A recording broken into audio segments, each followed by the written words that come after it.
말씀 나누겠습니다. 로마서 35번째 말씀을 맡은 자들에게 부어진 저주. 로마서 3장 1절에서 8절까지 함께 봉독합니다.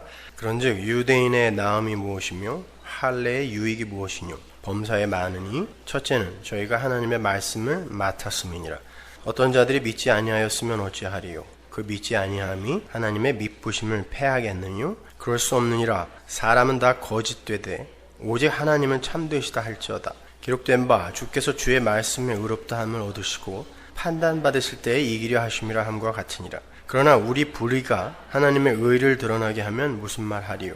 내가 사람의 말하는 대로 말하노니 진노를 내리시는 하나님이 불의하시냐? 결코 그렇지 아니하니라. 만일 그러하면 하나님께서 어찌 세상을 심판하시리요? 그러나 나의 거짓말로 하나님의 참되심이 더 풍성하여 그의 영광이 되었으면 어찌 나도 죄인처럼 심판을 받으리요? 또는 그러면 선을 이루기 위하여 악을 행하자 하지 않겠느냐? 어떤 이들이 이렇게 비방하여 우리가 이런 말을 한다고 하니 저희가 정죄받는 것이 옳으니라. 아멘. 오늘 우리가 함께 공부할 부분은 별로 중요해 보이지 않지만 로이드 존스 목사님의 말씀대로 아주 어렵고 중요한 메시지를 담고 있는 그런 부분입니다. 로이드 존스는 자신의 로마서 강해에서 이 대목을 지적하면서 성경에서 가장 해석하기 어려운 내용이다 라고 그렇게 이야기를 했어요. 그래서 그런지 제가 한 20여 편의 주석과 또 강해를 읽어봤는데 대부분 로이드 존스 목사의 해석의 울타리를 벗어나지 못하고 있어요. 제가 이 장과의 문맥을 연결을 해서 제가 한번 자세히 설명해 드릴 테니까 잘 들어보세요. 어렵습니다. 지금부터 제가 여러 개의 단어들 한번 불러드릴게요. 여러분 마음속으로 제가 불러드리는 단어들의 공통점을 한번 맞춰보세요. 십자군 전쟁, 9.11 테러, 마녀 사냥, 보스니아 인종 청소, 아프가니스탄 내전, 자살 폭파범, 강제 수용소, 종족 학살, 홀로코스트, 아우슈비츠, 참수, 오사마 빈 라덴. 더 많지만 여기까지만 하죠. 지금까지 제가 불러드린 그 단어들을 들으시고 하나로 모아지는 교집합이 무엇인지 한번 생각해 보세요. 뭡니까? 종교입니다. 종교. 종교가 없다면 절대 일어나지 않았을 사건들이며 현상들이에요. 인간들이 신앙하고 있는 종교 때문에 발생하고 만들어진 것들을 제가 불러드린 거예요. 인간들에게 종교가 없었다면 9/11 테러도 없었을 겁니다. 그렇죠?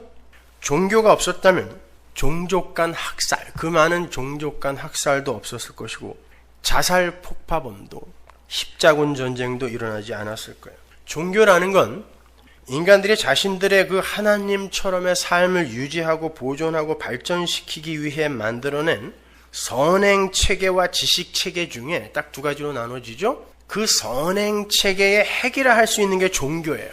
그런데 왜 인간들이 만들어낸 선행 체계 중 가장 위대한 것이라고 평가를 받고 있는 종교가 오히려 사람들의 분열과 다툼과 살인과 미움을 생산해내고 있을까요? 왜 종교가 인류와 역사를 파괴하는 주범이 된 거죠? 그렇잖아요. 많은 미래학자들이 미래의 전쟁의 발단은 대부분 종교에서 비롯될 것이다. 미래의 전쟁은 전부 종교 전쟁이 될 것이다 라고 예측을 합니다. 왜 종교가 이 마지막 때의 인간과 역사의 파멸의 단초가 되고 있는 걸까요? 종교를 하나하나 한번 생각해 보세요. 떠올려 보세요. 어떤 종교가 선을 추구하지 않는 종교가 있어요? 어떤 종교가 이 땅에서 악하게 살자라고 가르친 종교가 있어요? 근데 왜 종교가 전쟁을 유발하냐고요? 왜 종교가 다툼을 유발하죠? 왜 이 인류는 종교 때문에 망할 거라고 그러죠? 그게 바로 하나님을 떠난 인간들이 추구하는 선행체계, 그 선의 실체인 거예요. 인간들이 만들어낸 선의 결국, 인간이 만들어낸 선은 결국 멸망으로 귀결이 된다는 걸 보여주고 있는 겁니다. 여러분 종교가 뭡니까? 쉽게 정의가 되세요? 종교가 뭐예요? 이 세상에는 종교인과 기독교인 딱 두 부류밖에 없어요. 무신론자, 나를 신앙하는 종교인입니다. 종교인과 기독교인 딱 두 부류밖에 없는데 그 종교가 뭐냐고요? 그럼 다른 걸 한번 여쭤볼게요. 이 세상 모든 종교가 궁극적으로 추구하는 게 뭐예요? 불교, 힌두교, 이슬람교 이런 고등종교를 비롯한 모든 종교가 추구하는 게 뭐예요? 인간들의 인간다움 회복입니다. 나쁜 겁니까? 좋은 거예요. 모든 종교가 추구하는 게 인간들의 인간다움 회복이에요. 쉬운 말로 인간들의 하나님 흉내 내기가 목적이에요. 공동체를 구성하고 있는 각 개체가 착해지고 순수해지고 현명해지고 똑똑해져서 공평하고 정의로운 사회와 국가를 구현하여 인간들이 구상하고 추구하는 행복의 지평으로 나아가는 게 모든 종교의 궁극적 목적이에요. 모든 종교에. 심지어 사탄교까지도 그래요. 사탄교는 예수 믿지 말고 마귀가 시키는 대로 인간이 중심이 된 평화로운 세상을 만들자가 사탄교의 목적입니다. 나빠요? 예수만 빠지는 거예요. 모든 종교가 선을 추구하여 인간이 중심이 된 선. 문제는 그 종교 안에 모든 객체가 단 한 사람의 예외도 없이 나라는 우상을 섬기고 있다는 거예요.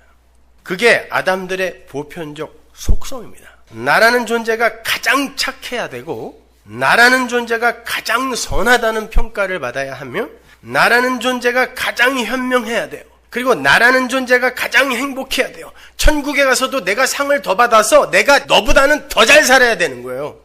모든 종교의 상급론이 있어요. 나입니다. 나. 한마디로 모든 아담 군상들이 내가 하나님이다를 외치고 싶어서 안달이 난 자들인 거예요. 그러한 이들이 모여서 종교를 이루고 있습니다. 그래서 모든 종교의 표피적 목적은 선하게 보임에도 불구하고 심지어 사탄교까지도 선하게 보임에도 불구하고 그들이 맺어내는 열매와 결과가 분열과 다툼과 미움과 전쟁으로 나타나게 되는 거예요. 리차드 도킨스의 만들어진 신이라는 책에 보면 The God Delusion이라는 책에 보면 이런 말이 나와요.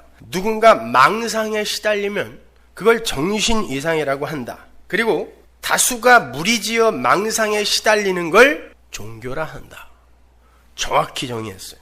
물론 제가 리차드 도킨스의 주장에 동의한다는 말은 아니에요. 리차드 도킨스는 그러한 망상의 종교를 버리고 인간의 의지를 발동하여 지성과 도덕 준수를 바탕으로 한 행복을 쟁취하라 라고 주문을 해요. 완전한 인본주의죠. 진화론 생물학자니까. 제가 보기엔 그 또한 망상에 사로잡혀 있는 사람에 불과해요. 그건 안 됩니다. 인간은 죄인이기 때문에. 그러나 그가 내린 종교의 정의는 참으로 날카로운 정의라 아니할 수 없어요. 이데올로기가 바로 그러한 인간들의 종교 중 하나예요. 어차피 모든 종교의 주인공은 나를 중심으로 한 인간이에요. 이데올로기도 마찬가지예요. 이데올로기의 주인공도 나를 포함한 인간입니다. 생겨난 지 100년 만에, 아니 100년도 안 되죠. 7, 80년 만에 무려 1억 명의 인간을 학살한 공산주의. 1억 명이 죽었습니다. 그리고 힘없고 가난한 자들을 보이지 않게 몰살시켜가고 있는 자본주의, 빈익빈 부익부, 점점 심화되죠. 없는 자는 다 죽습니다. 계층 간의 갈등을 고조시켜서 서로를 향해서 날카로운 대립각을 세우게 만들어버린 사회주의, 다수의 의견을 정의와 진리라고 우기면서 소수와 약함을 짓밟는 민주주의, 이게 다수결의 원칙 아닙니까? 모든 이데올로기가 다 나를 중심으로 나와 대척점에 있는 이들을 향해 시위를 당기고 있어요. 쏘겠다는 것입니다. 언제든지 기회만 되면. 그래서 역사는 늘 전쟁 중인 거예요. 언제 전쟁이 없던 시대가 있었습니까? 이렇게 나, 즉 인간이 중심이 된 인간들의 종교 행위는 항상 다툼과 분열과 전쟁을 유발시키게 되어 있어요. 제가 왜 이런 이야기를 서론으로 여는가 하면 기독교가 하나님의 말씀을 오도하고 오해하여 종교가 되어버리면, 인간 중심의 종교가 되어버리면 어떠한 결과가 초래되는지를 설명해 드리기 위해서예요. 그게 오늘 본문의 내용이기도 하고요. 한국에 머무는 동안 아이들과 함께 영화를 한 편 봤습니다. 장훈 감독의 메가폰을 잡은 고지전이라는 영화예요. 고지론 말고 고지전. 1953년 휴전 협상이 난항을 계속하고 있는 가운데 최전방 고지인 애록 고지를 지키고 있던 일명 악어중대의 이야기를 담은 영화예요. 그 영화는 국군을 포로로 잡은 인민군 장교의 일장 훈시로 시작이 돼요. 그 인민군 장교는 국군 포로들을 풀어주면서 이런 말을 합니다. 너희들의 꼴을 보니까 이 전쟁은 일주일 안에 끝난다. 그만큼 너희들은 유약하다. 왜 너희가 이렇게 유약하게 지고 있는지 알아? 그건 너희가 왜 싸우고 있는지를 모르기 때문이야. 그래서 우리가 이긴다. 일주일 후면 우리에 의해 이 조국이 통일될 거야. 자기들은 안다는 거죠. 왜 싸우는지. 그러니 지금 고향에 돌아가서 우리가 만들어낸 통일조국을 기다려라. 그리고 풀어줘요. 멋지죠. 그의 말에 의하면 인민군은 목적이 있어서 싸우는 사람들이고 국군은 목적도 없이 엉겁결에 싸우고 있는 사람들이기 때문에 당연히 인민군이 이길 수밖에 없다는 거예요. 거기에서 관객은 이런 질문을 품게 되죠. 그럼 너는 왜 싸우는데? 이 질문을 시작부터 갖게 해요.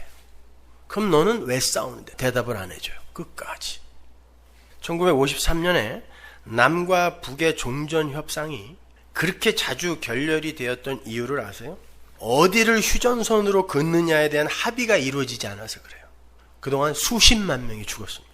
남과 북이 서로 한 뼘의 땅이라도 더 차지하기 위해서 합의를 하지 못하는 그 상황 속에서 남과 북의 군인들이, 그 아름다운 청춘들이 팔다리가 잘려나가며 수십만 명이 죽었어요. 협상이 이루어지는 그 순간 차지하고 있는 고지가 바로 경계선이 되기 때문에 죽어라고 싸운 거예요. 그래서 하루에도 몇 번씩 최전방의 고지의 주인이 바뀌어요. 그렇게 고지의 주인이 수시로 바뀌다 보니까 국군과 인민군들이 금방 내려가야 되니까 자기들의 보급품들을 다 짊어지고 후퇴를 하지 않고 고지 위에 참호 안에다가 감춰두고 내려갑니다. 어차피 또 올라올 거거든요. 그러다가 서로의 보급품들을 발견하고 그걸 나누는 해프닝이 벌어져요. 인민군들은 북에서 유명한 정종을 참호 속에다 묻어두어서 국군들을 감동시켜요. 그 전쟁통에 정종이 이만한 게 한 병이 발견이 된 거예요. 얼마나 좋겠어요. 입맛 하시는 분들 계시네. 국군들은 화랑담배를 묻어두어서 인민군들을 감동시켜요. 서로 자기들이 갖고 있는 좋은 것들을 나누는 거예요. 내려갈 때마다 이거 먹고 감동해 이렇게. 그리고 서로 편지도 주고받아요. 그리고는 서로에 대해서 궁금해하기도 하고 사진도 교환하고 심지어 그리워하기까지 합니다. 그런데 현실은 싸워야 돼요. 나타나면 죽여야 돼요. 무조건. 아니면 내가 죽습니다. 자기가 쏴 죽인 그 사람들 안에 자기에게 정종병을 묻어두고 간 따뜻한 마음의 형제가 있을 수 있다는 걸 그들이 알아요. 그런데 왜 싸워야 하는지도 모르는 수많은 병사들이 무언가에 장악이 되어서 싸우지 않으면 안 되는 현실 속에서 무조건 방아쇠를 당기고 대검을 휘둘려요. 팔다리가 잘려나가는데 눈 하나 깜짝하지 않아요. 내가 살아야 되기 때문에. 결국 왜 싸워야 하는지도 모르는 그 많은 젊은 군인들이 다 죽습니다. 몰살당해요. 에로꼬지에서. 저는 거기에서 예수를 알지 못하는 이 세상 모든 종교인들의 결말을 보는 듯 했어요.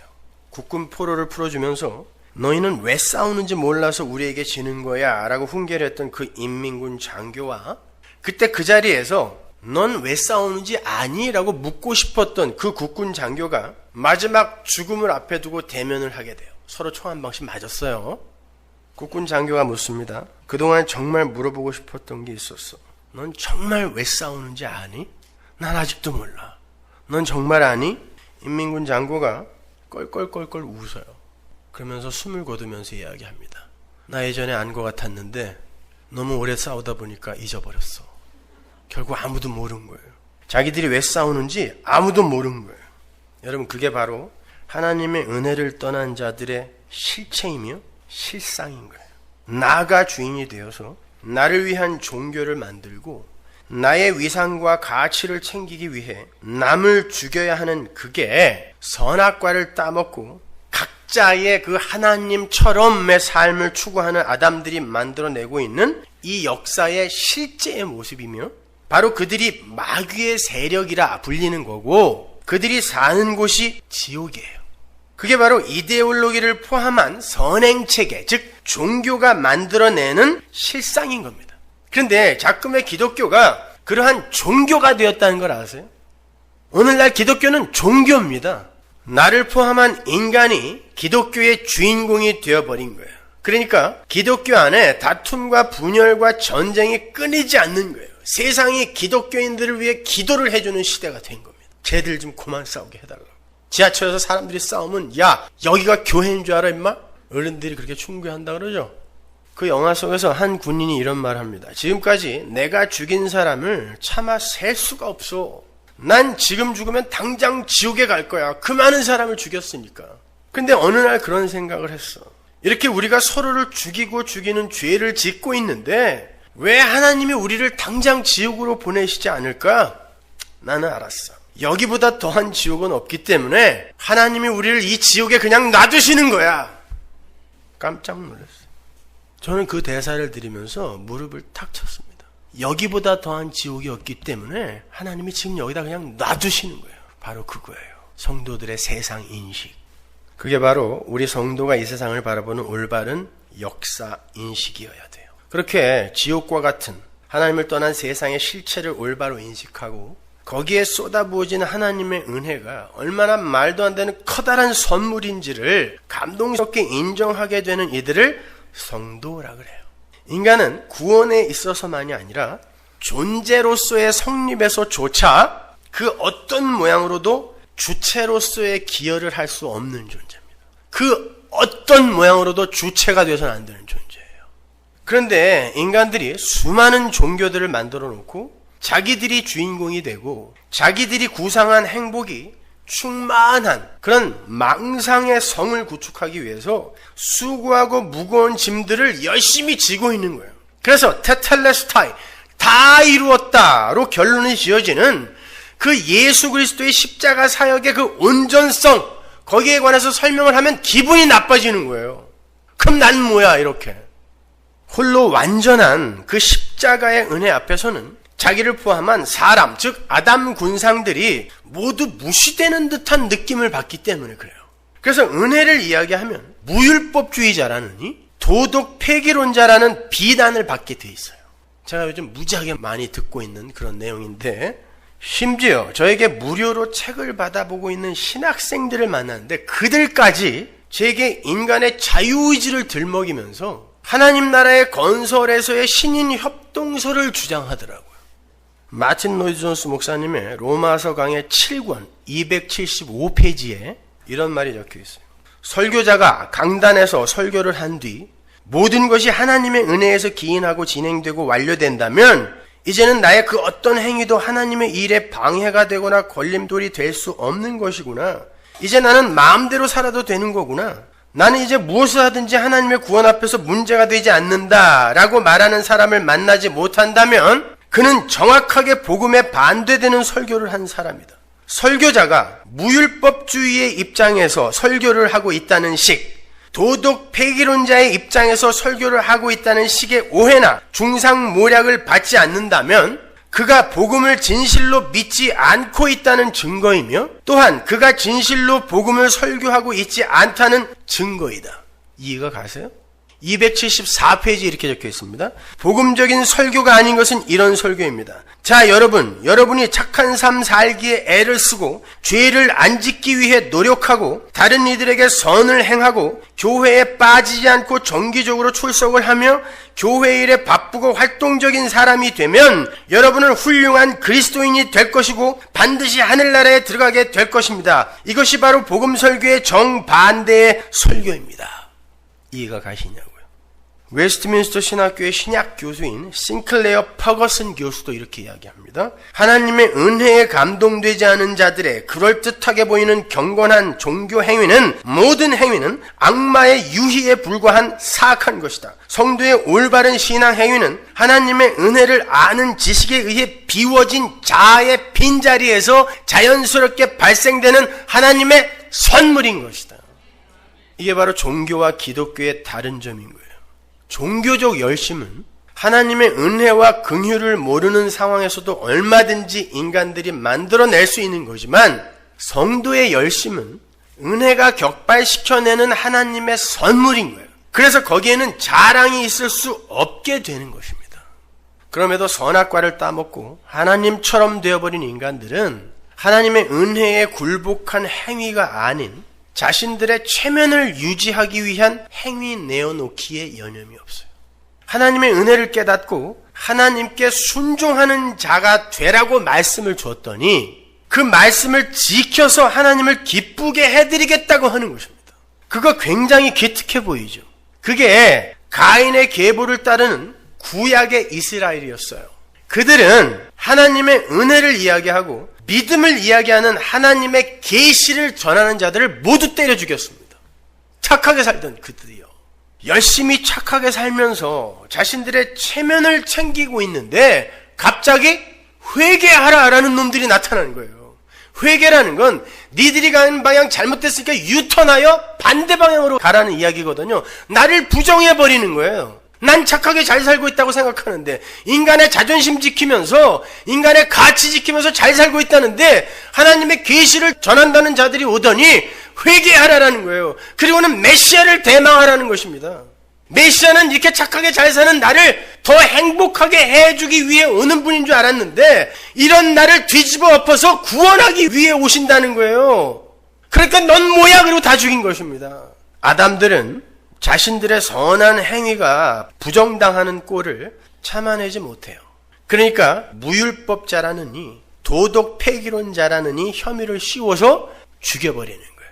우리는요, 착하게 살기 위해서 제 죽인 거예요. 이게 예수의 십자가였어요.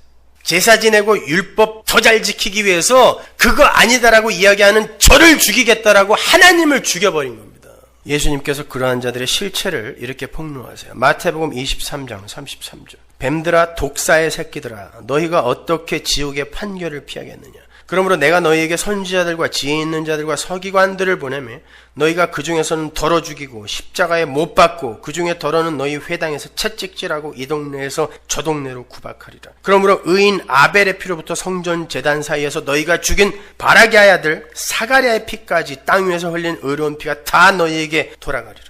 의인 아벨이 자기의 제사, 즉 자기의 행위를 지키기 위한 가인에 의해서 살해당했다는 건 아시죠?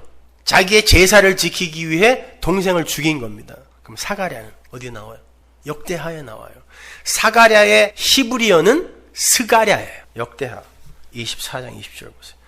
이에 하나님의 신이 제사장 여호야다의 아들 스가랴를 감동시키며 저가 백성 앞에 높이 서서 저희에게 이르되 여호와께서 말씀하시기를 너희가 어찌하여 여호와의 명령을 거역하며 스스로 형통치 못하게 하느냐 하셨나니 너희가 여호와를 버린 고로 나라는 우상을 섬기려고 여호와의 은혜를 버린 걸 여호와를 버렸다 그래요. 여호와를 버린 고로 여호와께서도 너희를 버리셨느니라 하나 무리가 함께 꾀하고 왕의 명을 쫓아 여호와의 전뜰에서 성전에서 돌로 쳐 죽였더라. 이 얘기하는 거예요. 예수님이. 그럼 왜 갑자기 여기에서 사가랴 이야기를 할까요? 여러분 유대인들의 성경은 편집이 우리랑 달라요. 유대인의 구약 성경의 마지막이 뭔지 아세요? 역대하예요. 그러면 역대하의 마지막 선지자를 예수님이 지금 유대인들에게 보내는 마태복음에서 사가랴를 들었다라는 건 아벨부터 시작부터 끝 역대하, 니들이 끝이라고 하는 역대하 사가랴까지 니들은 다 때려 죽일 거란 뜻이에요. 뭐를? 하나님의 은혜를 이야기하는 자들을, 자기의 제사를 지키려고 하는 자들이 성전에서 때려 죽이는 것입니다. 어디서? 교회에서요. 인간의 자존심을 지키겠다고 하는 자들이 교회에서 하나님의 계시를 전하고 사는 자들을 때려 죽이는 거예요. 그게 역사예요. 오늘날 기독교가 정확히 이 모양으로 가고 있어요. 정확하게. 저는 한국 교회를 한 달간 방문하면서 이 그림을 분명하게 봤어요. 정확하게 봤어요. 다 맞아 죽고 있어요. 그들이 저를 불러요. 목사님이 오셔서 우리의 힘이 되달라고. 눈물이 앞을 가려요. 이렇게 종교인들에게 참 진리가 전해지면 그 종교인들에 의해서 하나님의 복음을 전하는 자들이 모두 맞아 죽게 돼 있어요. 그 극명한 예가 예수님의 십자가 죽음이었던 거예요. 그래서 성경이 목숨 걸고 은혜의 도, 믿음의 도를 지켜라라고 하는 거예요. 그게 싸움이에요, 여러분. 그게 이기는 거란 말이에요. 유다서 1장 3절 보세요. 사랑하는 자들아, 내가 우리의 일반으로 얻은 구원을 들어 너희에게 편지하려는 뜻이 간절하던 차에 성도에게 단번에 주신 믿음의 도를 위하여 힘써 싸우라. 내가 이 편지로 너희에게 써야 하는 이 마음을 아냐라는 거예요. 믿음의 도를 지키라는 거예요. 왜 초대교회에 예수가 죽은 지 얼마 안 된 이 초대교회에도 왜 율법주의가 들어와서 판을 치냐는 거예요. 믿음의 도를 지켜라. 이는 가만히 들어온 사람 몇이 있음이라. 저희는 옛적부터 이 판결을 받기로 미리 기록된 자니 경건치 아니하여 우리 하나님의 은혜를 도리어 세귑거리로 바꾸고 홀로 하나이신 주제 곧 우리 주 예수 그리스도를 부인하는 자니라. 지키라는, 그들이 들어온다 지키라는 거예요. 요한계시록을 하면 그러한 가짜들과 진짜들의 전쟁이 이렇게 묘사가 됩니다. 아마겟돈 전쟁 한번 보죠. 16장 13절. 또 내가 보매 개구리 같은 새 더러운 영이 용의 입과 짐승의 입과 거짓 선지자의 입에서 나오니 저희는 귀신의 영이라 이적을 행하여 온 천하 임금들에게 가서 하나님 곧 전능하신 이의 큰 날의 전쟁을 위하여 그들을 모으더라. 보라 내가 도적같이 우리 누구든지 깨어 자기 옷을 지켜. 유다서에서는 믿음의 도였어요. 여기는 자기 옷이라 그러죠. 자기 옷을 지켜 벌거벗고 다니지 아니하며 자기의 부끄러움을 보이지 아니하는 자가 복이 있도다. 새 영이 히브리 이름으로 아마겟돈이라 하는 곳으로 왕들을 모으라. 성경에서 개구리는 항상 부정함과 저주를 상징해요. 그래서 애굽에서도 개구리 재앙이 있었던 거고 레위기에서도 개구리는 부정한 짐승으로 분류가 됩니다. 요한은 그런 개구리를 거짓 선지자에 비유해요. 근데 그 개구리가 새 더러운 영이래요. 왜 셋일까요? 삼위일체 하나님을 흉내내기 때문에 이래요. 삼위일체 하나님을 흉내내는 자들은 절에 안 가 있어요. 교회에 들어와 있다니까요. 그래서 거짓 선지자라고 하는 거예요. 거짓 중 이거 아니라니까. 거짓 선지자, 거짓 목사, 거짓 교사, 그들이 새 영이에요. 개구리예요. 주님께서 그들과 전쟁을 해야 할 성도들에게 무엇을 하라 그래요? 옷을 지키래요. 유다서에서는 믿음의 도를 지키라고 했는데 여기서는 하나님이 입혀준 그 옷을 지키라 그래요. 그 옷을 지켜서 벌거벗고 다니지 말고 부끄러움을 보이지 말라 그러죠. 그러면 옷, 벌거벗음, 부끄러움, 이게 어디서 가장 먼저 나왔어요? 에덴 동산에서 가장 먼저 나온 거예요. 그죠? 옷 이야기 하면서 벌거벗음, 부끄러움의 이야기를 반복하여 하죠. 에덴 동산에서. 그러면 그것과 대조된 어떤 옷일 거란 말입니다. 원래 인간은 하나님 앞에서 벌거벗겨져 창조가 되었어요. 근데 그렇게 처음에 벌거벗겨져 창조가 되었을 때는 아담과 하와가 부끄러워하지 않았다라고 명확히 기록을 하죠. 왜? 바로 그 위에 이유가 있어요. 그들이 하나님의 형상으로 옷을 입었다 그래요. 잘 생각해 보세요. 인간이 하나님이 부정시키고 부인해 놓은 그 상태, 벌거벗은 상태에서 하나님의 형상으로 옷을 입은 상태를 연합이라 그래요. 그래서 부끄러워하지 않은 거예요. 그런데 인간이 선악과를 먹고 하나님의 형상이 떠나면 어떻게 돼요? 그래 한번 니들이 하나님처럼 살아봐. 그리고 벗겨놓으면 이게 벗은 거예요. 근데 하나님의 옷이 떠나버리면 인간들은 자기들의 부끄러움을 보고 도저히 견뎌낼 수가 없어요. 왜? 난 하나님처럼 됐거든요. 그런데 이게 뭐야? 그때 가장 먼저 하는 게 뭘까요? 자기들의 힘으로 그 부끄러움을 가리려고 하는 거예요. 이게 무화과나무 잎새 옷이에요. 자기들의 부끄러움을 스스로 가리려고 하는 거. 그리고 내가 벌거벗어 하나님이 나를 덮어주는 걸, 야, 이거 부끄러운 거야. 이게 벌거벗은 거예요. 라고 여기는 그 상태를 벌거벗은 상태, 부끄러운 상태라고 하는 것입니다. 그렇게 내가 만든 명예의 옷, 인기의 옷, 인간 가치의 옷, 이런 무화과나무 잎사귀 옷을 입고 있는 그 상태가 벌거벗은 거예요. 그렇게 해놓고 야 잘했어, 잘 가렸어 하는 그 상태를 성경은 벌거벗었다라고 한다니까요. 계시록으로 가보세요. 3장 17절. 내가 말하기를 나는 부자라 부요하여 부족한 것이 없다 하나 네 곤고한 것과 가련한 것과 가난한 것과 눈먼 것과 벌거벗은 것을 알지 못하도다.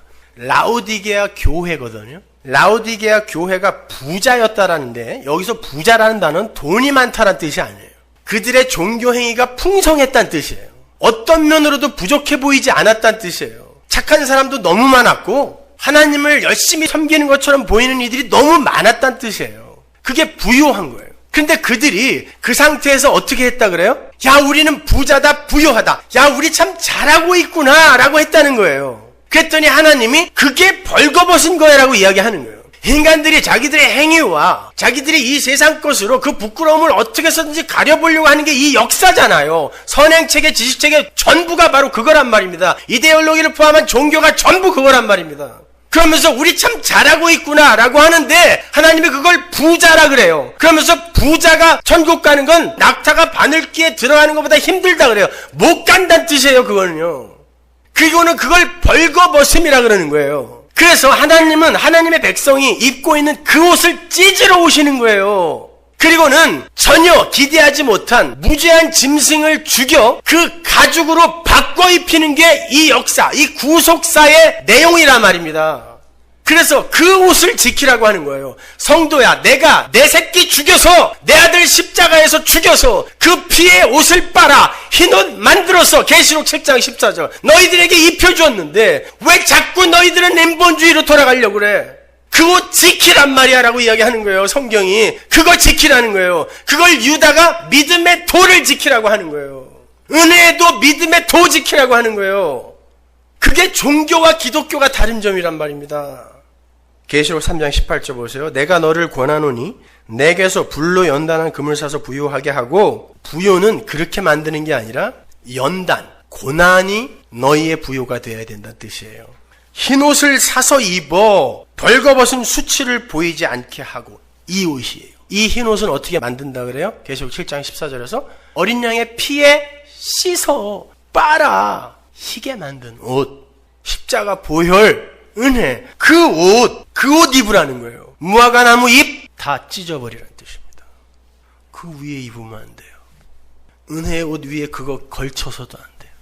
이 옷을 예수님이 비유해서 예복이라고 하는 거예요. 혼인잔치 안에 들어갈 수 있는 자가 입어야 할 왕이 주는 바로 그 예복, 이게 흰 옷이란 말입니다.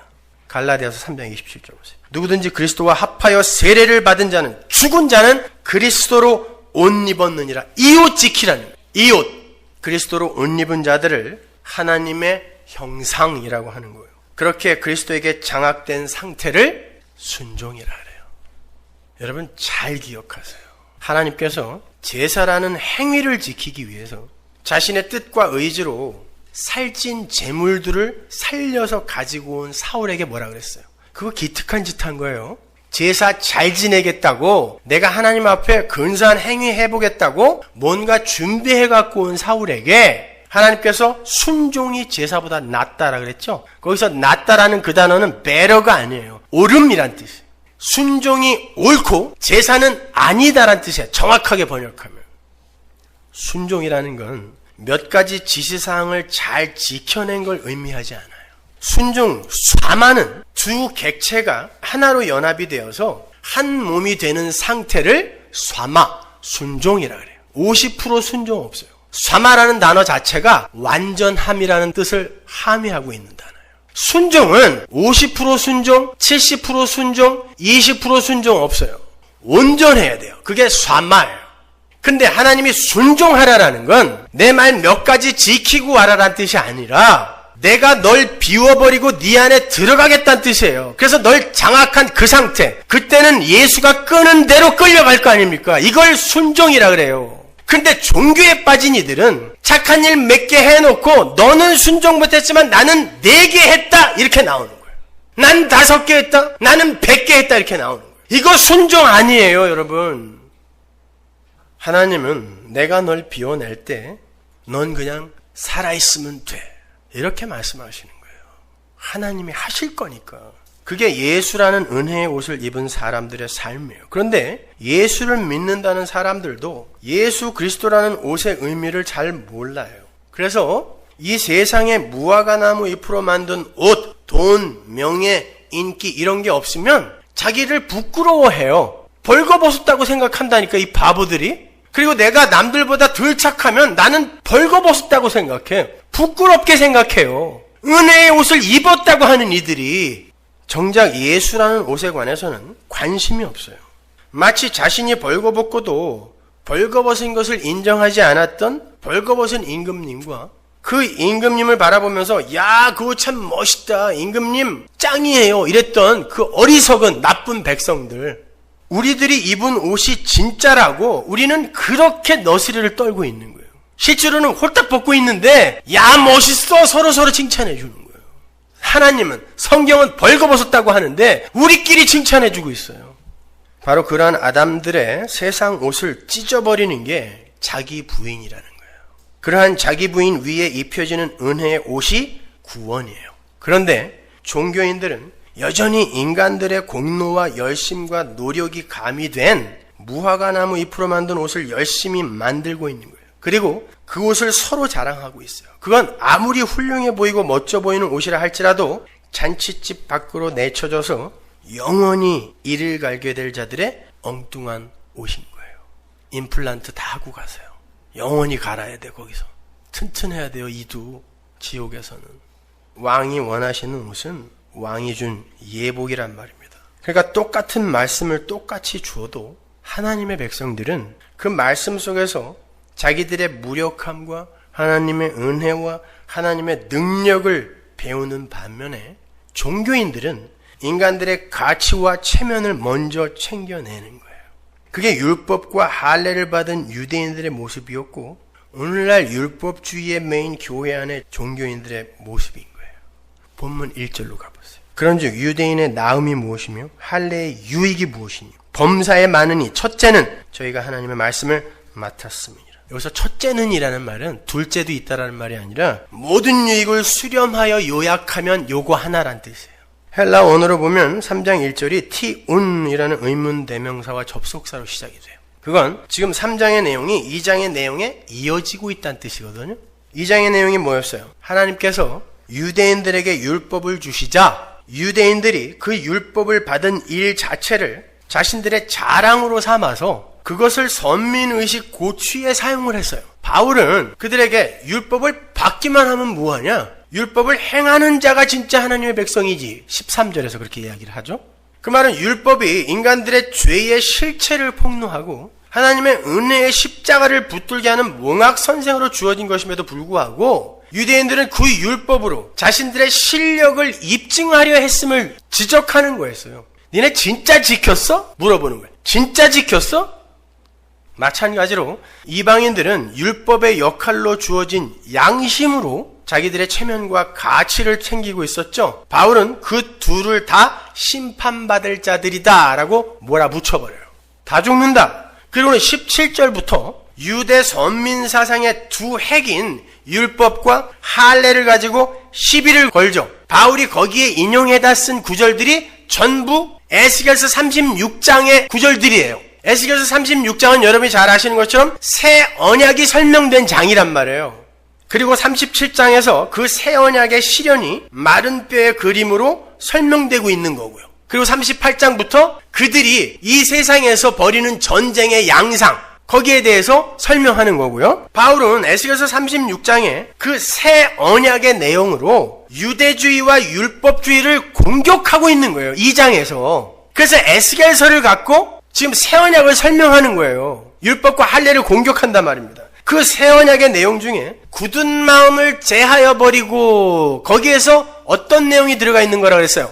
할례. 그게 같은 맥락의 단어라 그랬잖아요. 그러니까 율법과 할례를 공격하면서 새 언약 안에 들어있는 그 할례의 내용과 율법의 진의를 지금 설명하는 거란 말이에요. 그래서 바울이 에스겔서 36장을 갖고 로마서 2장을 전개해 나가는 거란 말입니다. 새 언약은 성령을 주심으로 말미암아 은혜로 구원하시는 십자가란 말이에요. 새 언약은. 그래서 제가 에스겔서 36장과 그 이후를 갖고 로마서 2장을 길게 설명해 드렸던 거예요. 바울이 바로 그 맥락으로 설명을 하고 있으니까 자취하고 그렇게 유대인들의 율법 지킴과 할례 행함을 무차별 폭격을 한 사도 바울이 3장 1절에서 스스로 질문을 던지는 거예요. 내가 지금 이런 이야기를 하면 유대인들이 이런 질문을 하겠지라고 자기가 질문을 던지는 거예요. 그게 1절이에요. 그러면 유대인은 도대체 왜 택한 거냐? 그리고 할례를 행하는 게 무슨 유익이 있기에 하나님은 할례를 행하라고 명을 하신 것이냐? 이렇게 물어볼 거 아니에요. 네가 지금 율법과 할례를 완전히 폭격해버리고 있는데 그러면 유대인들은 왜 택한 거냐? 율법은 왜 준 거니? 아니 그리고 할례는 왜 하라고 그런 거야? 자기가 얼마 전까지 그 율법과 할례에 묶여서 어떤 생각을 하고 무슨 짓을 하고 다녔는지 본인은 잘 알잖아요. 그러니까 그렇게 자기처럼 여전히 눈멀고 귀감은 율법주의자들이 자기의 이야기를 듣고 어떤 질문을 할 것인지 명확하게 간파하고 스스로 질문을 던진 거예요. 그리고는 그 질문에 스스로 대답을 하는데 그들의 유익이 참 많은데 가장 중요한 유익, 그 유익을 다 꽉꽉꽉꽉 묶어서 하나로 표현하면 그게 바로 그들이 하나님의 말씀을 맡은 것이다 라고 이야기를 해요. 이게 굉장히 풀기 어려운 내용이에요. 여러분 어떻게 생각하세요? 유대인들이 하나님에 의해 선택이 되고 율법과 할례를 받은 게 그들에게 어떤 유익이 됐어요? 그거 주었더니 남들보다 잘 믿든가요? 그럼 무슨 유익이라는 거야? 유익이 있대잖아요. 무슨 유익이라는 거예요? 그런 질문 안 해보셨어요? 로이드 존스는 그래도 말씀을 맡은 게 유익이 되지 왜 안 되겠어? 앞뒤가 안 맞아요. 이분은요. 안 준 사람보다 낫겠지. 대부분의 주석가들이 그렇게 풀었어요. 무슨 유익이 되냐고요. 여러분 에베소서 1장에서 우리는 언제 구원받는다 그래요? 창세 전에 아들이 된다 그러죠. 그럼 율법을 주든 할례를 주든 안 주든 그게 그들의 구원에 영향을 준다 못 준다? 못 줘요. 근데 무슨 유익이 된다는 거예요? 하나님이 눈을 열고 귀를 열어서 예수 그리스도와 십자가를 이해시켜 주신 자들만 구원에 이를 수 있어요. 그렇다면 율법과 할례와 제사를 하나님께 받았다고 해서 유익이 될 건 없는 거예요. 어차피 하나님께서 손을 대시지 않으시면 인간들은 그 율법과 할례로 자기들의 체면과 가치와 위상만을 챙기려 할 테니까요. 유대인들이 그랬잖아요. 그것 때문에 오히려 더 배나 지옥 자식이 됐다니까요. 근데 그게 무슨 유익이냐고요. 아담들은 하나님의 말씀을 받고도 선악과를 먹어버리는 존재들이에요. 그게 이스라엘에서 다시 한번 설명되는 거거든요. 아담들은 하나님의 말씀을 맡아서 나를 중심으로 한 종교를 만들어요. 이게 구약의 이스라엘이었단 말이에요. 바울이 본문 3절에서 어떻게 말하는지 보세요. 어떤 자들이 믿지 아니하였으면 어찌하리요? 그 믿지 아니함이 하나님의 미쁘심을 패하겠느냐? 그럴 수 없느니라. 사람은 다 거짓되되 오직 하나님은 참되시다 할지어다. 하나님께서 말씀을 맡기셨다 그래요. 그리고 바울은 그것이 유대인들의 유익이라 그랬습니다. 그런데 믿지 않는 자들이 있더라는 거예요. 아니 유대인 전체가 안 믿었죠? 그들이 합심하여 예수 때려 죽였잖아요. 그걸 로마 교회는 알고 있었어요. 왜? 성령 받은 교회니까. 그렇다면 논리상 하나님의 말씀 맡김이 실패한 거죠. 그들의 이해의 수준에서 이해하면 하나님이 말씀을 맡겼는데 그들이 하나도 안 믿었어요. 그러면 하나님의 말씀 맡김이 실패한 거고 잘못된 거라는 결론이 나잖아요. 어려워요. 잘 들으세요. 그러면 그들의 불신앙이 하나님의 원래의 계획에 차질을 빚게 한 것이 되죠. 표면적으로 볼 때는. 맡겼는데 안 믿었으니까. 그래서 바울이 3절에서 두 번째 질문을 던지는 거예요. 하나님께서 이스라엘에게 말씀을 맡기셨는데 그들이 그 말씀을 믿지 않았다. 그렇다면 하나님의 미쁘심이 패하여진 것이겠느냐? 니들이 그렇게 물을 거라는 거예요. 분명히 너희들은 나에게 그렇게 시비 걸고 들어올 거라는 거예요. 제가 7년 동안 받은 질문들이 여기 그대로 다 나와요. 여기에서 미쁘심이라고 번역이 된 그 단어는 믿음, 신실함이란 뜻이에요. 피스테스. 그러니까 하나님의 미쁘심은 하나님의 믿음이에요. 하나님의 믿음이란 하나님의 계획과 소원을 말하는 거예요. 아버지 너 믿는다 라고 했을 때 그 아버지의 믿음, 거기엔 아버지의 계획과 소원이 들어가 있는 거잖아요. 사람들이 믿어주건 믿어주지 않건 하나님의 뜻과 계획은 절대 실패되어질 수 없다는 거예요. 그러니까 유대인들이 예수를 안 믿은 것은, 말씀을 맡겼는데도 안 믿은 건 하나님의 미쁘심, 즉 하나님의 믿음 안에 들어있는 계획이었지 절대 그들이 자유의지를 갖고 선택을 한 게 아니라는 거예요. 하나님도 기대치 못한 어떤 선택을 한 게 아니란 뜻이에요. 모든 인간은 자기 자신을 선택하지 예수를 선택 안 하도록 되어 있어요. 그걸 보여주시는 거예요.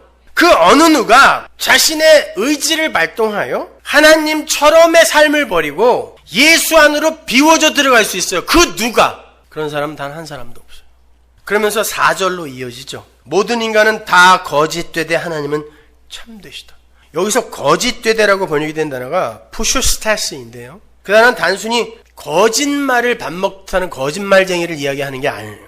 어리석고 무식해서 자기 마음에는 옳다고 생각되는 어떤 일을 하는데 잘못된 일을 하는 걸 푸슈스테스라고 해요. 그걸 개역성경이 거짓이라고 번역을 해놓은 거예요. 그러니까 그 말을 직역하면 모든 인간은 하나님의 섭리나 경륜을 그들의 이성이나 지성으로 이해할 수 없는 푸슈스테스들이라는 거예요. 모든 인간은 거짓되되, 하나님이 알게 해주시지 않으면 아무도 모른다는 뜻이에요. 이걸 거짓되되라고 개역성경이 번역한 거예요. 오직 하나님만 진리라는 거예요. 니들은 아무것도 알아먹지 못한다는 거예요. 하나님만 진리이기 때문에 니들이 이해가 가지 않는다고 해서 그게 잘못된 게 아니라는 뜻이에요.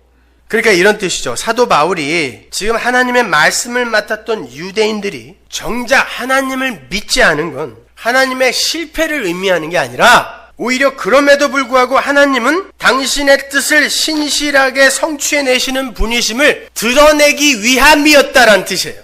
하나님이 그렇게 놔두셨다는 뜻이에요. 의도하셨다는 뜻이에요. 조금 이따 아시겠지만 이게 말씀을 맡은 거예요. 말씀을 주어보고 믿나 안 믿나 시험한 게 말씀을 맡은 게 아니에요. 그러한 일들을 통해서 인간들의 거짓됨, 즉 어리석음과 무력함이 확인이 되고 오직 하나님만이 참이며 진리라는 것이 입증이 되는 거란 뜻이에요.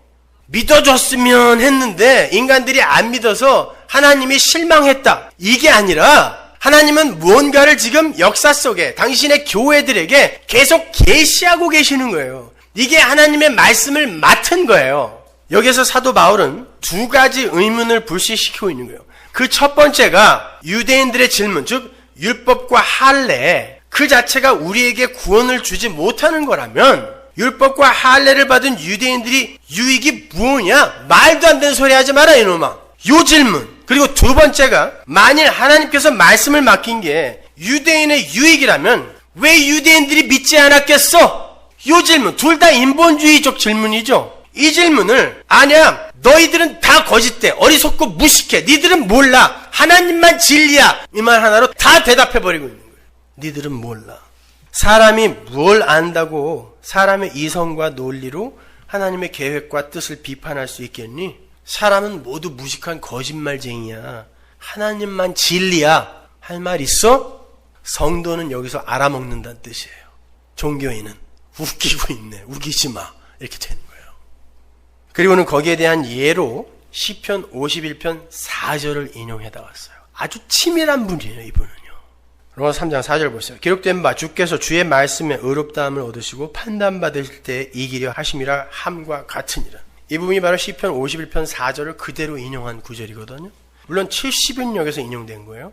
시편 50편 4절 보세요. 내가 주께만 범죄하여 주의 목전에 악을 행하여 싸우니 주께서 말씀하실 때 의로우시다 하고 판단하실 때 순전하시다 하리이다. 요걸 그대로 인용한 건데 왜 사도 바울이 갑자기 여기서 시편 51편에 다윗의 시를 인용하고 있을까요? 여러분이 잘 아시다시피 이 다윗의 시편은 다윗이 밧세바와 잠자리를 해서 임신을 시키고 그 사실을 감추기 위해서 우리아를 교살한 후에 아무렇지 않게 지내다가 나단 선지자로부터 하나님의 저주를 전해 듣죠. 그때 다윗이 하나님의 저주를 전해 듣고 쓴 시편이 51편이에요. 그 시편의 배경이 되는 사무엘하 12장의 몇 구절을 제가 읽어드릴게요. 10절. 이제 내가 나를 업신여기고 햇사람 우리아의 철을 빼앗아 네 철을 삼았은즉 칼이 네 집에 영영이 떠나지 아니하리라 하셨고 여호와께서 또 이처럼 이르시기를 내가 네 집에 재화를 일으키고 내가 내 처들을 가져 내 눈앞에서 다른 사람에게 주리니 그 사람이 내 처들로 더불어 백주에 동침하리라. 너는 은밀히 행하였으나 나는 이스라엘 무리 앞 백주의 이 일을 행하리라 하셨나이다. 다윗이 나단에게 이르되 내가 여호와께 범죄하였노라 하며 이거 시편 51편 그대로 적혀있는 이야기잖아요.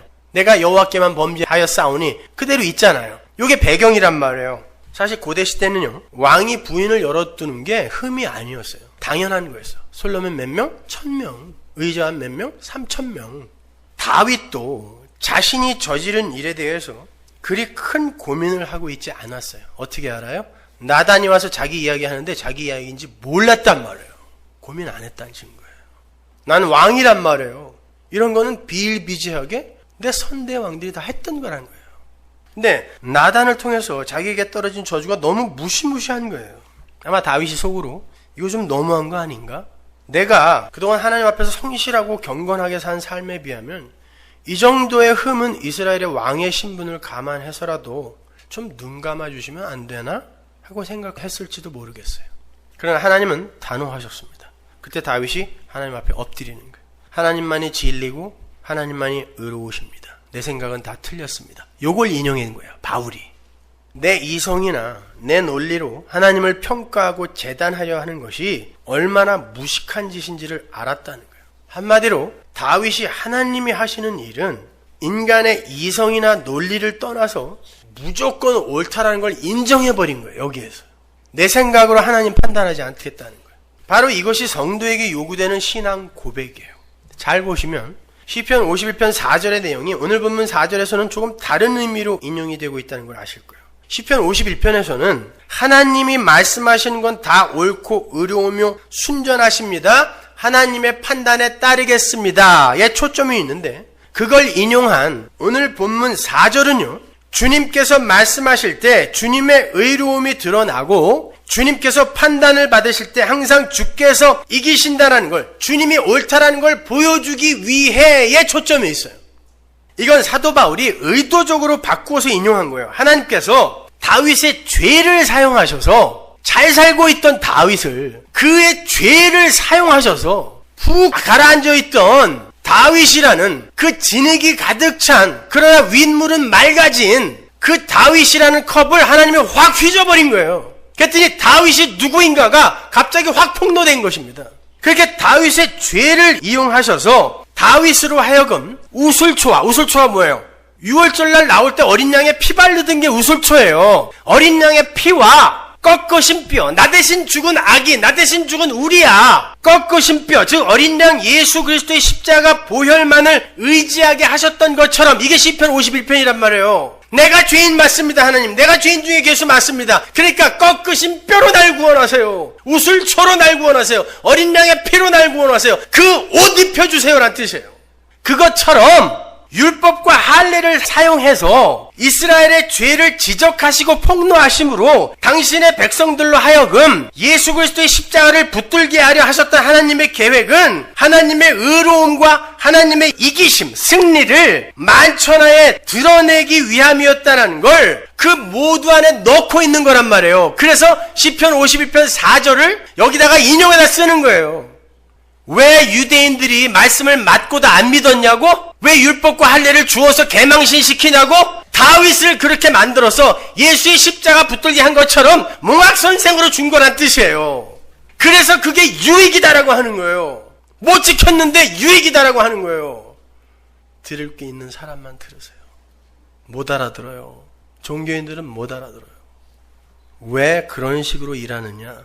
차라리 미리 말려주시던가 아니면 미리 경고를 해주시던가 하지, 왜 불의와 죄를 저지르게 해놓고 못 지키게 해놓고 그때에서야 하나님의 의로우심과 하나님의 긍휼을 덮으시는가, 하나님의 참되심을 자랑하시는가, 그런 질문 하지 말라는 거예요. 하나님은 하나님의 계획과 작정, 자기가 이루신다는 뜻이. 그렇다면 곧 이런 질문이 들겠죠. 그러면 그렇게 하나님의 의로우심과 하나님의 참되심의 능력을 보이시기 위해서 사람의 그 불의와 죄를 사용하시는 게 하나님이라면 하나님이 어떻게 인간의 불의와 죄를 심판하실 수 있니? 이게 5절과 7절이에요. 이런 질문들 많이 들어보셨죠? 사도 바울이 다 한 거예요. 대답해 놓은 거예요. 5절 보세요. 그러나 우리 불의가 하나님의 의를 드러나게 하면 무슨 말 하리요? 내가 사람의 말하는 대로 하노니. 내가 그 사람들이 질문하는 그대로 한번 써볼게. 이런 뜻이에요. 진노를 내리시는 하나님이 불의하시냐? 그러나 나의 거짓말로 하나님의 참되심이 더 풍성하여 그의 영광이 되었으면 어찌 나도 죄인처럼 심판을 받겠니? 사람들이 이렇게 물을 거란 뜻이에요.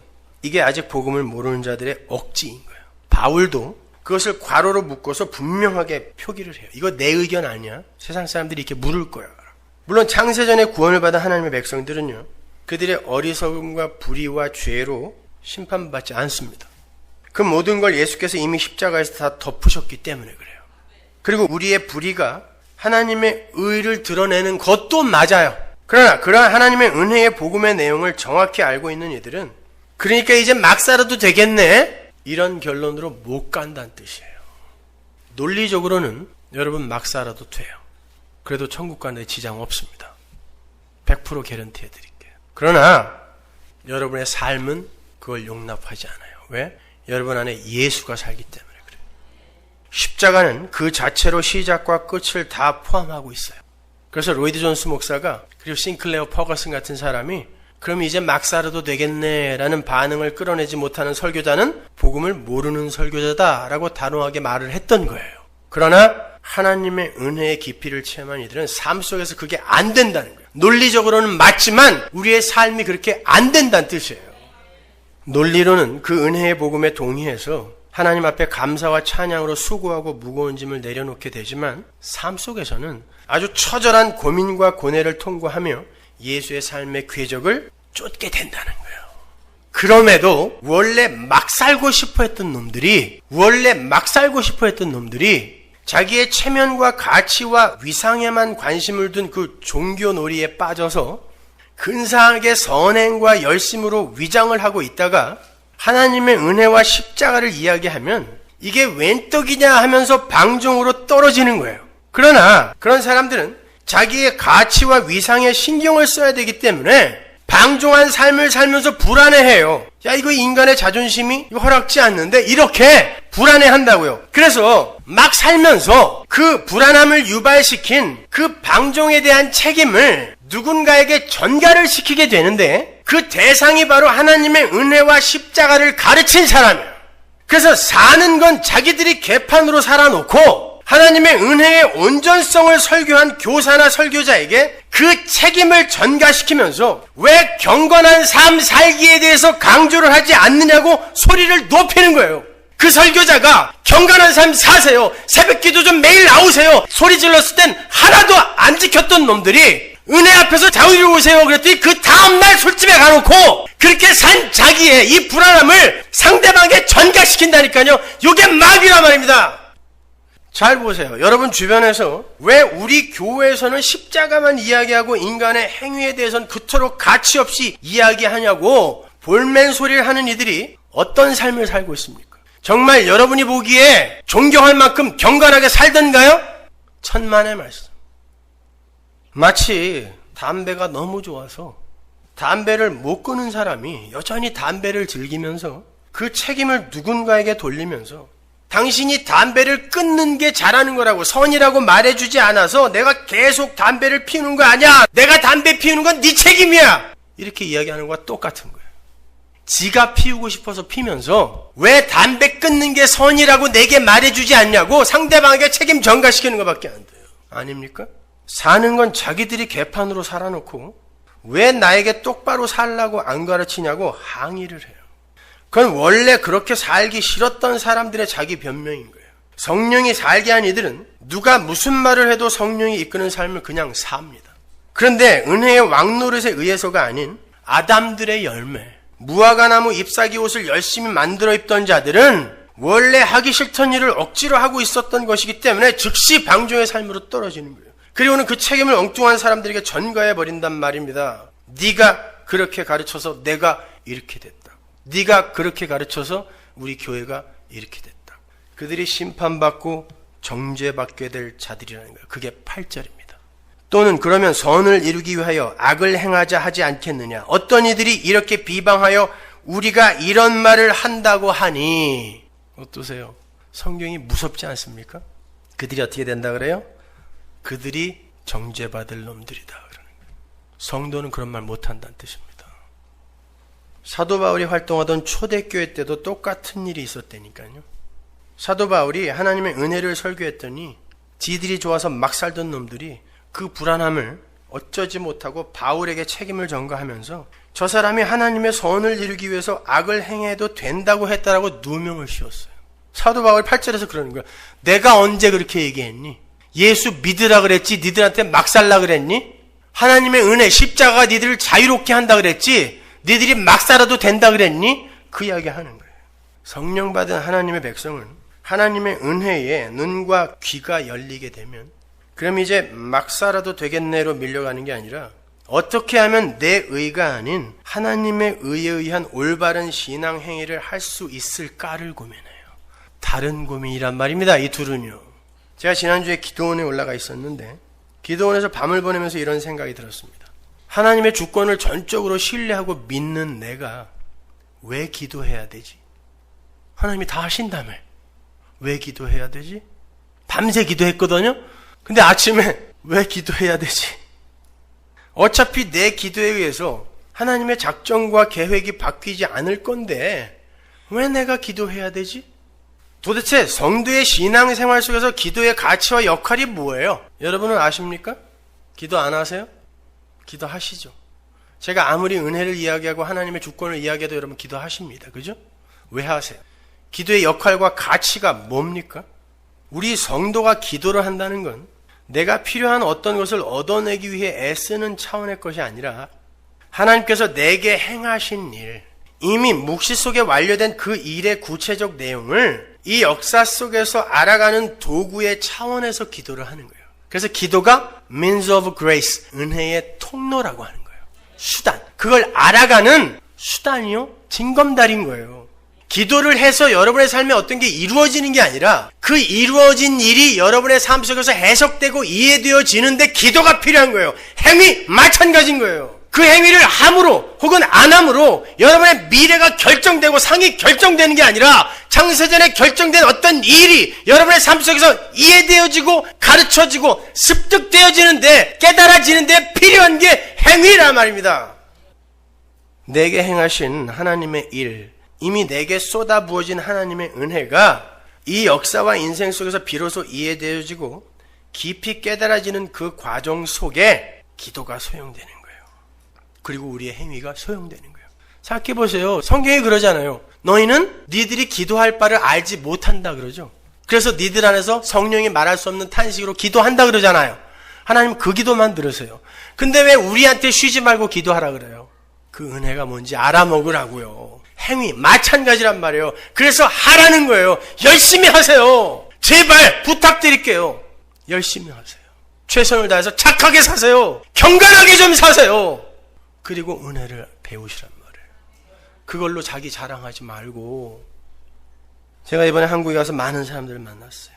그 사람들 중에는 이제 곧 암으로 세상을 떠나게 되는 권사님도 계셨고 산소호흡기에 의존해 있는 죽음 직전의 환자들도 있었어요.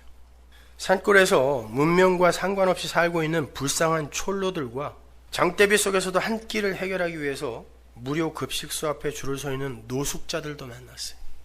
가난한 신학생들을 만났고 오갈 데 없는 고아들도 만났습니다.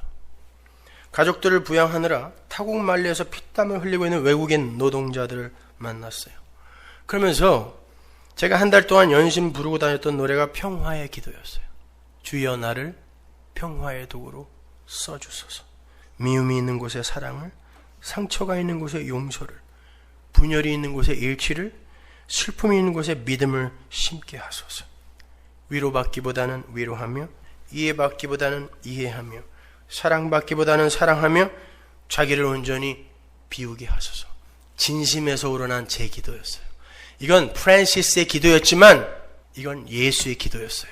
근데 그 예수의 기도가 이렇게 완전히 살다 가신 예수의 기도가 제 안에서 진심으로 격발되어 터져 나오더라는 것입니다. 말씀으로든 물질로든 그 가난하고 불쌍한 사람들을 위로하고 격려하고 힘을 주고 싶다는 마음이 간절했어요. 제가 그렇게 온전히 살 수 없다는 걸 저 자신 누구보다도 잘 알아요. 그런데 어느 때보다도 더 간절히 그런 기도가 터져 나왔어요. 그들과 부둥켜 안고 그 자리에서 같이 살고 싶었어요. 저는 앞으로 그렇게 살도록 노력할 거예요. 하나님이 그런 마음 주셨으니까요.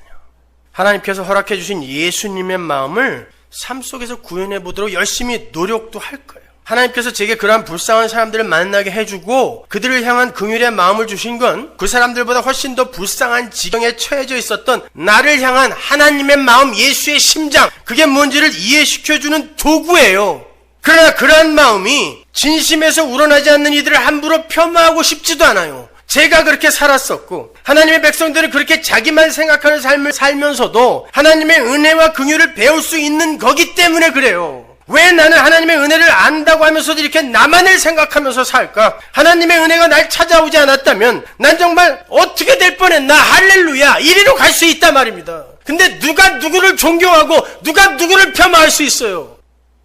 그렇다면 하나님께서 살게 하시는 예수 닮은 삶이나 그렇게 살지 못해서 안타까워했던 그 모든 삶이 다 성도의 복음 이해에 도움이 되는 거 아닙니까? 그래서 바울이 성도의 삶에 일어나는 모든 일이 착한 일만이 아니라 모든 일이 합력하여 선을 이룬다고 하는 거예요. 그러니까 성도는 하나님께서 예수의 심장으로 살게 하시거든 열심히 최선을 다해서 사시면 돼요. 게으르지 마시고 최선을 다해서 이웃을 섬기고 나누고 봉사합시다. 우리도 좀 하자니까요. 거기에서 자기 자랑 챙기지 말란 말이에요. 이만큼 얘기했으니까 이제 우리도 하잔 말이에요. 남들보다 더 열심히 하십시다. 이왕 할 거면은. 그러나 그렇게 살지 못하는 이들을 가리켜서 손가락질을 하지도 말란 말이에요. 그들도 그 과정을 거치고 은혜의 깊이를 깨달아 아는 만큼 예수 닮은 삶을 내놓을 수 있는 거고, 혹 그렇지 못하더라도 하나님의 은혜와 긍휼과 능력을 계시해내는 도구로 사용되는 게 성도의 역할이란 말이에요. 저럼에도 불구하고 내가 죄를 구했단다를 보이는 어떤 이들이 있을 거란 말입니다. 우리가 뭔데 그들을 함부로 평가하냐고요. 제가 하는 설교의 내용이 뭔지 아시겠어요? 제발? 그래서 그 모든 것이 다 성도에게 유익이다 그러는 거예요. 그래서 말씀 맡은 게 유익이다 그러는 거예요. 본문 2절에서 바울이 이스라엘의 유익을 말씀 맡은 것이라 그랬죠? 아까도 말씀드렸지만 이스라엘은 하나님의 말씀을 맡았다는 이유로 구원에 있어서의 그 어떤 유리한 고지도 선점할 수 없어요. 모든 건 하나님의 주권과 계획 속에서 완료되기 때문이에요. 그럼에도 사도 바울은 아니다, 유익이 있다라고 이야기합니다. 여기에서 말씀이라고 번역된 단어는요, 로고스 아니에요. 로기온이에요. 신탁이란 단어예요. 로고스, 성경을 줬다는 뜻이 아니라 신탁, 로기온이라는 단어는 구약 보면은 선지자들이 갑자기 빙의된 사람처럼 자기가 하나님처럼 이야기하는 경우 있죠. 땅이여 들으라, 하늘이여 들으라 이러면서 자기가 하나님처럼 이야기하죠. 요거예요. 하나님의 도구로 쓰여서 하나님의 계시를 그냥 드러내는 그런 자들의 입과 삶에서 나오는 걸 로기온이라 그래요. 그걸 이스라엘에게 맡겼다는 건 하나님의 구원이 왜 필요한가, 메시아가 왜 필요한가, 예수의 십자가가 왜 필요한가를 이스라엘을 통해 하나님이 계시하셨다는 거예요. 이게 말씀을 맡긴 거예요. 그런데 죽은 흙에 불과한 이 존재들이 하나님에게 들려서 사용돼요. 그렇게 하나님의 계시를 드러내는 도구로 사용되는 것 그 자체도 유익이라는 거예요. 그리고 성도는 반드시 그 말씀 맡은 자의 삶을 산다는 것입니다.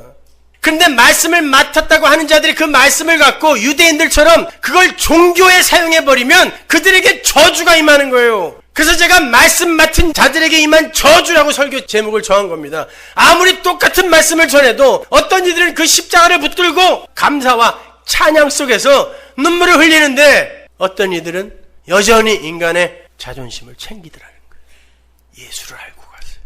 예수를 배우고 가시란 말입니다, 여러분. 이스라엘은 말씀을 맡아서 살면서 인간들은 얼마나 불가능한 존재이며 얼마나 은혜가 필요한 자들인가를 설명해냈어요. 그렇죠? 이스라엘이 말씀을 맡은 거예요. 그걸 믿고 안 믿고가 중요한 게 아니라 말씀을 역사 속에서 사는 게 성도란 말입니다. 그게 유익이란 말이에요. 이스라엘은 말씀을 지키고 율법을 지키고 할례를 받아서 구원을 받겠다고 나서면서 하나님의 복음을 대적하는 자로 설명을 맡았던 거예요. 그러나 하나님은 그들 중에서도 하나님의 백성은 구원해 내시더라는 거예요. 그들이 어떻게 살던 안 살던 하나님은 당신의 일은 미쁘시게 성실히 수행해 내시더라. 그게 오늘 본문의 이야기예요. 이스라엘은 아니야, 율법 지켜야 구원받아, 할례 받아야 구원받아 했는데 바울이 그거 아니라는 거예요. 하나님 마음이라는 거예요. 그리고 니들의 삶을 통하여 하나님이 계시를 그려내시겠다는 뜻이에요. 그러니까 하나님이 열심히 살게 하시거든 경건하게 착하게 좀 사세요. 제발 부탁해요. 착하게 사세요. 때로는 하나님께서 이 인간들의 실존을 깨닫게 하기 위해서 말도 안 되는 마귀 같은 삶을 경험케 하실 수 있어요. 그때도 예수님의 십자가 붙들고 우세요. 그럼 되는 거예요. 그게 말씀을 맡은 거예요. 고린도전서 4장 1절 보세요. 사람이 마땅히 우리를 그리스도의 일꾼이요 하나님의 비밀을 맡은 자로 여길지어다. 자, 신약의 교회를 향하여 사도 바울이 이렇게 이야기하고 있어요. 너희들도 비밀, 무스테리온, 말씀을 맡은 자들이라. 하나님은 우리의 삶 속에서 예수의 사랑이 뭔지, 그리고 인간들의 추악함이 어떤 것인지 두루두루 다 경험하게 하실 거예요. 예수의 심장을 경험케 하실 땐 여러분을 이 세상에서 가장 천사 같은 사람, 법정이나 김수환 추기경보다 5만 배 더 착한 사람으로 살게 하실 수도 있어요. 그때 최선을 다해서 사세요. 같이 사십시다, 이제 그렇게. 그러나 그렇지 못한 사람들을 가리켜서 함부로 비방하거나 판단하지 마세요. 오히려 그들을 위해서 기도해 주는 분들이 되셔야죠. 제가 이번에 한국 가서 제가 그 어머니라 부르는 권사님 한 분 계시다 그랬죠? 아침에 일어나시면 온 새벽을 저를 위해 기도하시는 걸로 시작하시는 권사님이 계세요. 근데 예전에 유방암이 발병했다 그랬어요. 이번에 가니까 이제 대장암 말기예요. 또 이제 온몸에 다 퍼졌어. 가실 날이 얼마 안 남은 거죠. 그런데 이 권사님이 목사님 마지막으로 이제 마지막이 될 것 같은데 목사님 얼굴 한번 보자고, 식사하자고. 여러분, 대장암 말기 환자들은 밥 잘 못 먹어요. 제 앞에서 정말 맛있게 잘 드셨어요. 그리고 자식들이 깜짝 놀랄 정도로 우리 엄마가 진짜 자기가 무슨 병이 걸렸는지 아나? 이렇게 서로 물어볼 정도로 너무 평온하세요. 근데 저한테 마지막으로 기도 부탁을 하셨어요. 어떤 기도 부탁하셨을 것 같으세요? 좀 덜 아프게 해주세요? 낫게 해주세요? 연로하셔서 항암 치료도 못 받으세요. 그냥 가셔야 돼요. 목사님, 이게 통증이 한 번 오면 8시간에서 10시간을 가요. 제 안에 양날선 거미, 칼이 8시간, 10시간을 후비면서 돌아다닌대요. 그러면 그게 너무 고통스러워서 아버지 조금만 덜 아프게 해달라고 기도한대요. 근데 제가 목사님께 기도 부탁드리는 건 그 고통을 덜하게 해주세요가 아니라 이게 더 아파진다고 하는데 이게 혹시 더 아파지면 제가 혹시 하나님 원망하고 갈까봐 나 그거 두려우니까 목사님, 나 끝까지 우리 하나님 사랑하고 감사한 마음으로 찬양하며 우리 하나님 만나러 가게 해주세요. 저 사실 지금요 혼인날 잡아놓은 신부 같아요. 목사님, 우리 거기 가면 목사님도 계실 거고 이미 다 완성된 하나님의 교회가 있는데 뭐가 두려워요. 그러나 그 고통 때문에 나는 하나님의 은혜 베풀어 주지 않으면 그 고통 때문에 하나님을 부인할 사람이니까 끝까지 하나님의 은혜로 날 붙들어 달라고 기도해 달라는 거예요. 이게 자기 부인인 거예요. 나 끝까지 참을 수 있으니까 목사님 내가 어떻게 참는지 보세요가 아니라 나는 더 아프면 이제 하나님 부인할지도 모르니까 목사님 내가 그렇게 아픈데도 하나님의 은혜가 나를 붙들어서 나 하나님 끝까지 사랑하면서 가게 해달라고 그 자리로 가는 거예요. 여러분, 죽음이 얼마나 무서운 건지 아세요? 죽음 소문으로만 듣고 함부로 죽고 싶어 그런 말 하지 마세요. 이 중에서 진짜 죽음을 한 번이라도 본 사람 계세요? 없으면 그런 말 하지 마세요. 죽음은 무서운 거예요. 그러나 그 앞에서 당당하게 나 이제 내 신랑과 혼인잔치하러 간다라고 이야기할 수 있는 그건 그분이 평소에 착한 일을 많이 해서가 아니에요. 이제 나를 하나님께 다 맡길 수 있는 그 자리로 내려갔기 때문에 이제 하나님은 나의 그 어떤 것도 보지 않고 나를 덮고 있는 예수만 본다는 걸 알기 때문에 그게 두렵지 않은 거예요. 그 자리로 가란 말이에요. 예수를 믿으란 말입니다. 자기 자신을 믿지 말고. 기도하겠습니다. 하나님 은혜를 감사합니다. 아버지 하나님, 예수 믿는다는 게 뭡니까? 예수께 나의 모든 걸 의존하고 의지한다는 것입니다. 그럼에도 우리는 그 예수께 나를 전적으로 의존하고 싶어 하지 않습니다. 아담의 자존심입니다. 하나님, 부수어 주옵소서. 깨트려 주옵소서. 하나님 앞에서